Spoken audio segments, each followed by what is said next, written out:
Greetings, Mindcrafters, and welcome to yet another discussion, an exciting discussion. I'm going to prime you right there, an exciting discussion on the importance of mindset.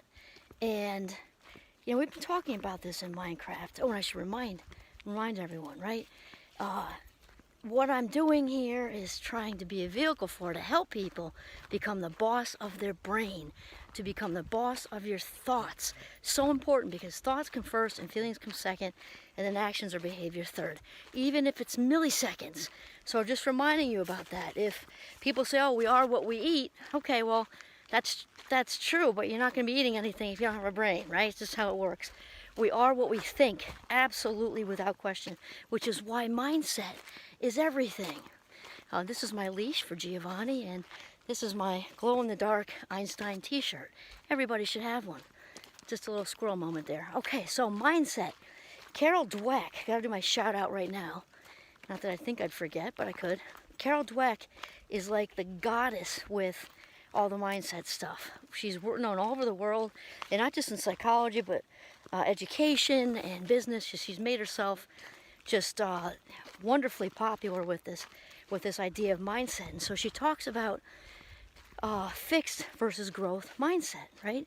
So a fixed mindset is when somebody is sort of thinking that, this is all the intelligence, artistic ability, athletic ability, whatever, that I was given, and that's all I got, and that's it, that's going to stay that way, basically. And so the growth mindset is much different, because that person thinks, okay, I was given this much intelligence, athletic ability, artistic ability with computers or whatever, and if I put in effort, when I put in effort, I will improve and I'll get better, which we know to be true. And you've heard me, speak before about how much I love skills. I'm a big fan of skills, because we have agency with skills. Not everybody can be Michael Phelps or Simone Biles or Ellie Purrier. Let's say I'm in Montgomery, Vermont, home of our Olympian Ellie Purrier, because there's a lot of genetics and God-given talent there, and a lot of effort. Obviously, the Olympians are putting tons of effort too. The difference is that the fixed mindset crew, they don't really value effort. It's kind of like you have what you have and that's it, versus the growth mindset of, if I work at it, I can improve and get better. And we're also proud of Ellie. I can't even tell you, man, what a dynamite. She's just a dynamite young lady too. She's just a good person. All right, so anyway, mindset. So super important. So growth versus fixed. And so Carol Dweck has done a ton of work with this, with kids in inner city schools, and also written about research with kids in inner city schools. And so Harlem is one, South Bronx, also a school in Chicago, one in LA, and I believe one in Washington State as well. And these kids sort of have been tagged, We all know what the stigma with inner city schools is. They're tagged as being, less than, not as smart, disadvantaged, underprivileged. Worse than that, they've been tagged with labels, I don't want to say words, because 2021, we wouldn't use those words. Learning differences and things like that. And many of these schools, these inner city schools in those cities that I named, were in the lowest percentiles, as far as achieving on these standardized tests. And lo and behold, with Carol Dweck's research, Jamie, I forget his last name, to the LA school, he had these kids taking calculus and doing well in calculus. And another school that Carol Dweck talks about, where they were, these quote-unquote underprivileged kids scoring way low in these standardized tests, ended up, once the mindsets were changed, making it to the 95th percentile. So this is what happened. Carol Dweck says this is not about how smart they are. This is about how we're speaking to them, and how we're teaching them, and how we're praising them, actually. And so when they were treated like little geniuses, lo and behold, they performed like little geniuses. They did have the intelligence. They thought, they had it in their heads that they were stupid and less than. and, underprivileged and all these other things. And once the teachers, change their mindsets and help the children change their mindsets, they were enormously successful, scoring very high on these various tests. And Carol Dweck also talks about when she gave, I want to say they were 10-year-olds, some very challenging math problems.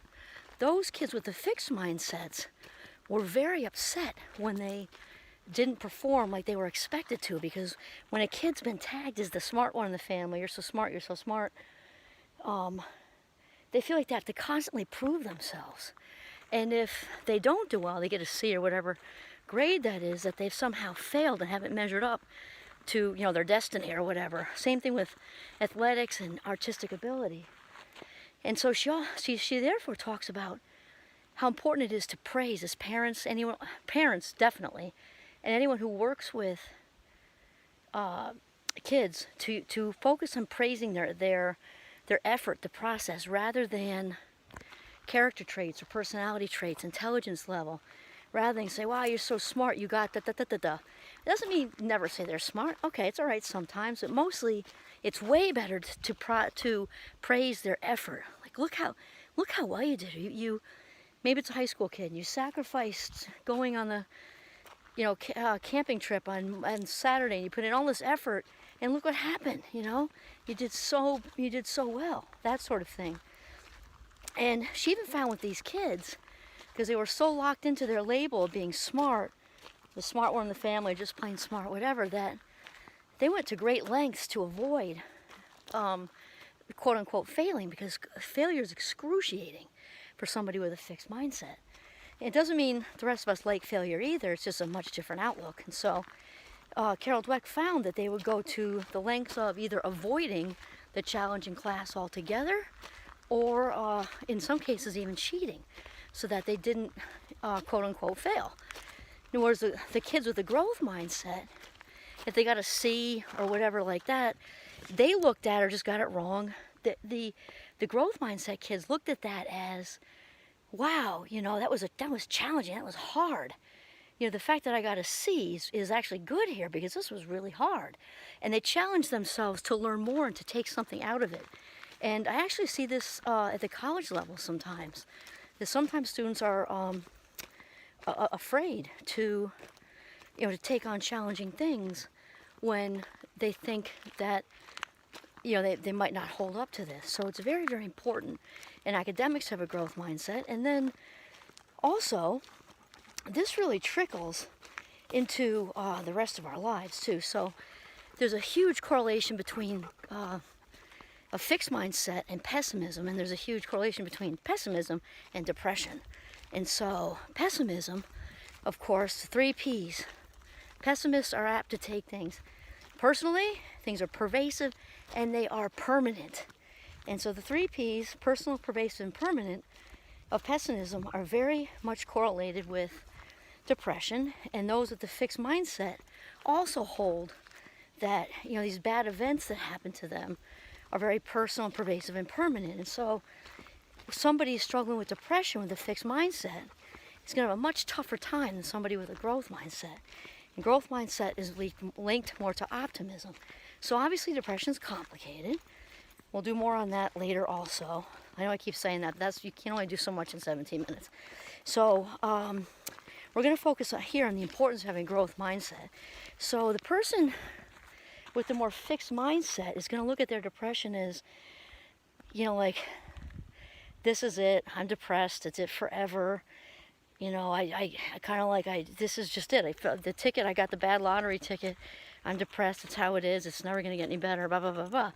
The growth mindset person, and again, I'm not saying this is easy, is going to have more of an outlook that the depression is a catalyst or maybe even a motivator for growth. And again, not saying it's easy. The person with the growth mindset is more apt to make changes, structure their day, maybe start getting into exercise. Even if they weren't an exerciser, they might start off with walking. And then maybe, take up something entirely new if they weren't into sports, maybe mixed martial arts or fencing, or even something more low-key. They're also more apt to look at their nutrition, maybe think about their sugar intake, and maybe that should go down. which you definitely should go down if somebody's dealing with depression. The thing is that the person with growth mindset is going to have a much, much easier time managing depression. And they're also more apt to seek out therapy and be, maybe more open to medication, some of the other things. It's just how it is, because they have the idea in their head, the beliefs, more than an idea, it's a belief system, that if I put effort in, this will get better. If I put effort in, this will get better. This is what the growth mindset is. So again, I love skills because they give us agency. We can, look at somebody who we know and want to be like them. I'm not saying be them, but maybe they're a little more optimistic, or maybe they have a good exercise regimen on, and we're going and we're noticing them and wanting to emulate them, because we think, if I just practice whatever it is, I can get better. So huge correlation with optimism with the growth mindset folks too. Relationships. Our mindset is everything to begin with. We talked about academics. It's also true in the workplace, because somebody might be in middle management and having a decent salary and a nice business card with something important on there. But they really want to be an entrepreneur. They really have this great idea for a business. They can see it, they can taste it. Everything in them is saying, do this. And yet they're labeled as the successful one. Oh, that's my successful son, and he makes this, and she makes this, and whatever. And then they don't do it. They're not happy in that middle management job. There's no spark. Maybe they're not even miserable, but they're staying there and stuck because they're kind of afraid to the failure part is excruciating. So then the relationships thing, mindset leaks into our relationships too, because a mindset, again, is everything. So somebody with a fixed mindset is in let's say, long-term relationship, marriage, or another long-term relationship. And if the couple has issues, because I don't know if there's a couple out there who doesn't, and I'm talking about regular couple issues, not severe abuse or something like that, regular couple issues. And after the issues go on for a while, they might say, you know what, if I have to put in this much effort, maybe this isn't meant to be, and I should go find, somebody new. Okay, and maybe that's true, but they don't really have both feet in the pool. They got one foot out of the pool. And if it takes this much effort, it's probably not meant to be. That is a stuck, fixed mindset. Whereas the growth mindset person is going to be in it to win it. Both feet in the pool, and, really realize that, as far as meant to be, I don't know, but I love this person, they love me, and I'm willing to do whatever I can to try to make it work. They're more apt to seek out couples counseling. They're more apt to understand that marriage and long-term relationships take a ton of work, even when you totally love each other and you like each other and you're compatible and you have a million things in common. It takes work. Trust me, I've been married 30-something years to my beloved, and if he were standing right next to me, he'd say the same thing. And we're totally besties, and there are times when you want to take the nearest frying pan and bang, because that's just how it works. Relationships are work, and if they're non-romantic relationships, just best friendships, or very strong colleague, co-worker relationships, all of it takes effort. It's just how it is. And the growth mindset person is going to be way more apt to have healthier, better relationships, do better in school, do better in the workplace, whatever that means for you, and be happier overall because of their outlook on life, that I can always improve by putting in the effort. Whatever we do over and over again is going to become a habit. Whatever we practice, we will inevitably get good at. And they get that. And there's agency in that. It's not like, woe is me, I'm the chosen one for whatever bad circumstances are happening. They take those and run with it. The growth mindset person is not going to look at failure like it's the end of the world. It might feel like it in that moment, not saying it's easy, though they'll have the resilience, they'll have the bounce back to know that there maybe is a new direction here. We're being pointed in a new direction, and this is also a learning experience. Okay, so mindset is everything. This is Kimberly Quinn signing off from Northern Vermont. Have a growth mindset today.